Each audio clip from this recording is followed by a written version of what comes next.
Capito. We're privileged to have the ranking member, the vice chair of the full committee with us today. Senator Murray, you are recognized. Thank you very much, Chair Moran. It's good to work with you and Ranking Member Van Hollen in this new position, so look forward to both of you and the work on this committee. You know, the FBI does really crucial work to keep our nation safe, whether it's stopping criminal organizations or domestic terrorists, protects our nation's secrets, it prevents cyber attacks, keeps our children safe from harm, and a lot more. So this is really sober work with extremely high stakes. And I'm concerned that instead of focusing on the incredibly important mandate to keep Americans safe and to help impartially enforce our laws under your leadership, Director Patel, the FBI has been weaponized to go after Americans who disagree with the president. FBI resources have been diverted away from combating terrorism to focusing on immigration requests. And all of this, the diverted missions, the fewer resources, fewer agents, heightened politicization, is happening now under your watch, and it is, I believe, making Americans less safe. Now, let me just start with the budget. As Ranking Member Van Hollen noted earlier, this hearing is being held without the FBI's fiscal year 2025 spend plan and a full budget request for fiscal year 2026. The spend plan is required by law. It was due to Congress over a week ago. We have not yet seen it. That is really absurd. The FBI is our nation's leading law enforcement agency, a budget of $10.7 billion. It is critical that we understand how you are spending taxpayer dollars. So, Director Patel, when should we expect this FY25 spend plan for the FBI? Have you seen it? Have you reviewed it? When will we get it? I'll get you an answer, ma'am. I don't have a timeline on that. It was due last week by law. I understand. And your answer is you just understand. You're not going to follow the law? My answer is that I am following the law, and I'm working with my interagency partners to do this and get you the budget that you are required to have. And you have no timeline? No. Well, we also need a full budget request, not a single paragraph full of wild talking points that we saw with the skinny budget proposal. We're now having a budget hearing without a budget request. So, Director Patel, where is the FY 2026 budget request for the FBI? It's being worked on, ma'am. Have you reviewed it? Have you approved it? Not yet. When will we get it?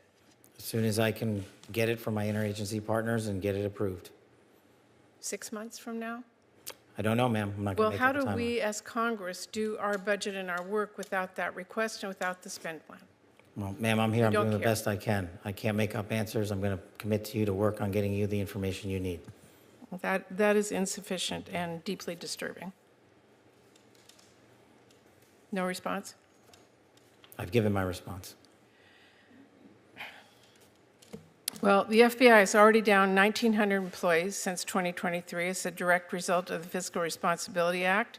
And under the Trump administration, FBI agents, analysts, linguists, cyber experts, and scientists are being asked to do a lot more in order to keep us safe.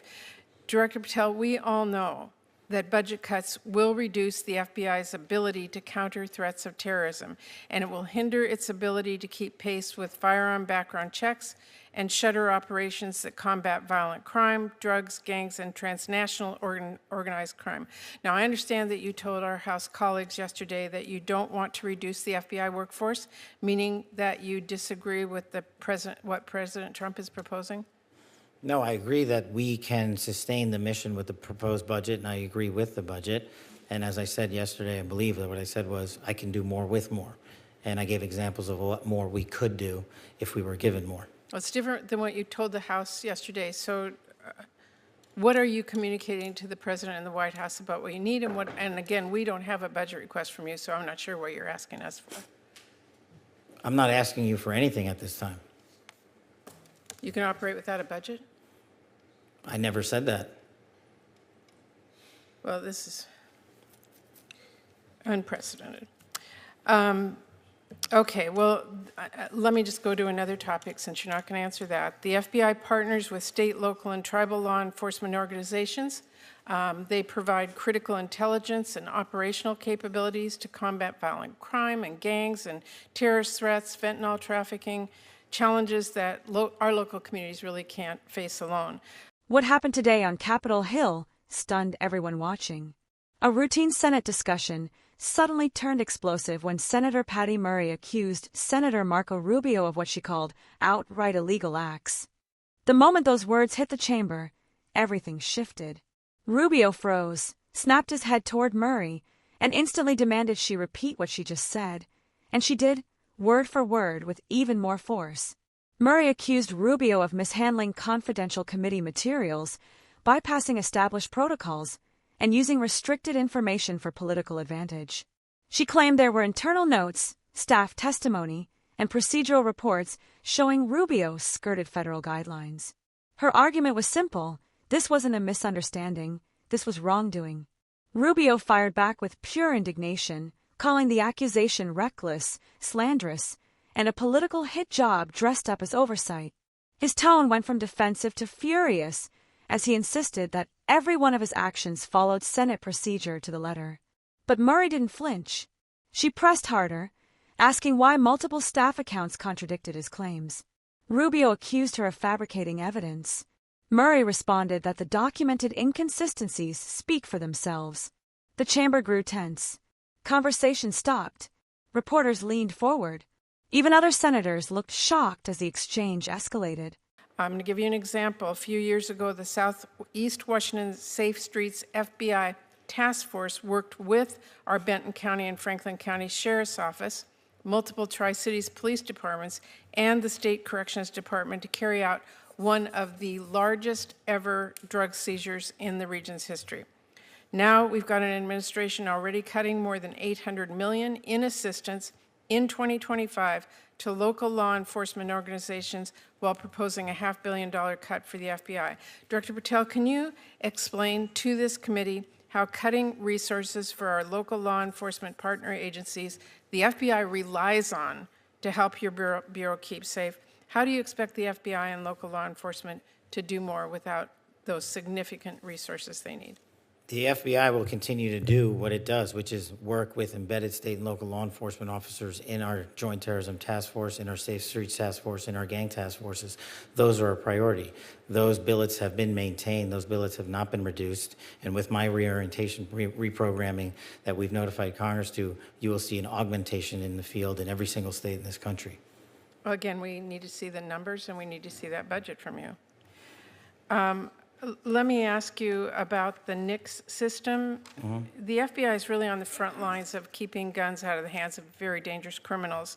The NICS serves a really critical role in enhancing national security and public safety by conducting background checks. You know this. They are supported by the vast majority of American people, and I wanted to ask you this morning, will you commit to continuing to fund and run the FBI background check system? Yes. Thank you. I want to ask one final question here, Mr. Chairman. I want to talk again about how the FBI is focusing its resources. President Trump has turned the Department of Justice into a tool to go after his perceived enemies, and many of the actions we have now seen at the FBI are alarming.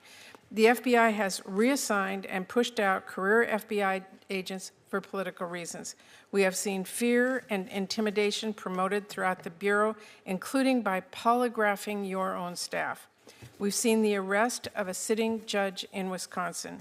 And during your confirmation hearing, you committed that there would be no politicization, no retribution at the FBI under your leadership.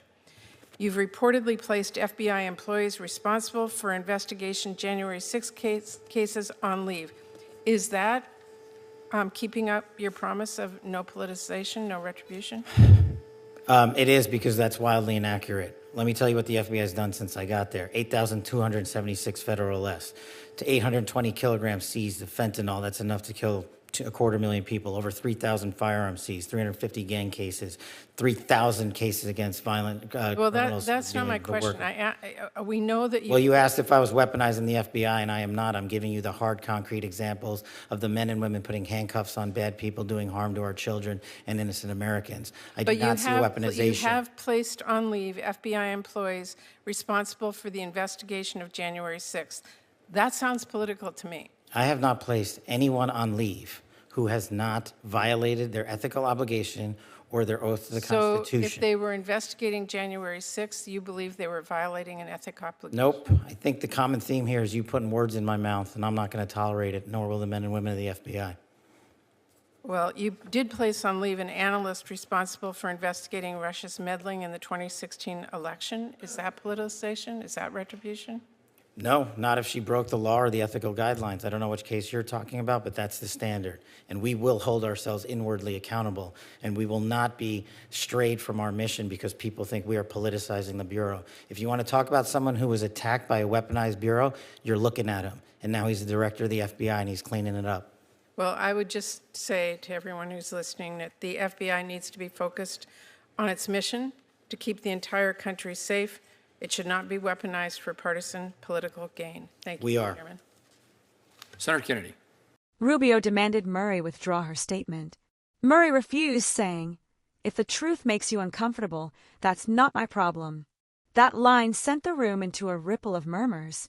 Rubio then accused Murray of using her committee position to weaponize accusations for political theater.